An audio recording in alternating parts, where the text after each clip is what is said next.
Hi, இது வந்துட்டு எங்களோட ஆனிவர்சரி விலாக் தான். காலைல எழுந்திரிச்சு இந்த கோலம்லாம் போட்டிருந்தேன். இந்த கோலம் எனக்கு பிடிச்சிருந்துச்சு, அதனால உங்கள் கூட ஷேர் பண்ணிக்கலான்னு. கோலம் எப்படி இருந்துச்சுன்னு மறக்காமல் கமெண்ட் செக்ஷனில் சொல்லுங்கள்.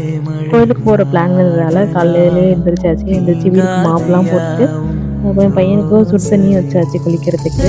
அவனையும் அப்படி 3 பேரையும் சைடாக ரெடி ஆகிட்டே இருந்தோம்.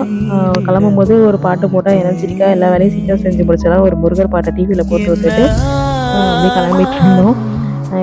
அந்த போகிற ஊர் திருப்பட்டூருங்கிறதால தம்பியோட ஜாதகத்தை வச்சு படித்தா தலையெழுத்து மாறுங்கிறது ஒரு நம்பிக்கை. அதனால் தம்பியோட ஜாதகத்தையும் எடுத்தாச்சு. இந்த சாரி தாங்க என் ஹஸ்பண்ட் எனக்கு கிஃப்ட் பண்ணியிருந்தாங்க. எப்படி இருந்துச்சுன்னு மறக்காமல் சொல்லுங்கள்.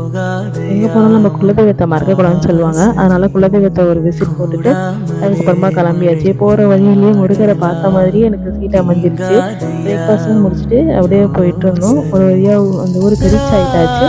அங்கே போயிட்டு ஜாதகத்தை வச்சு படைக்கிறதுக்காக 10 ரூபாய்க்கு டோக்கன் வாங்கிட்டு போகணும். போயிட்டு அங்கே இருந்து அங்கே கோயில் ஃபுல்லாக நிறைவாக சுற்றி பார்த்துட்டு அங்கே போகிறப்ப கொஞ்சம் வேலைகள் செஞ்சுட்டு இருந்தாங்க. அப்பயும் சாமி நல்லபடியாக பார்த்துட்டு வீட்டுக்கு வந்துட்டோம். இன்னும் கொஞ்சம் வீடியோ இருக்குது, அதை பார்ட்டோட ஷேர் பண்ணுறேன். பாய்.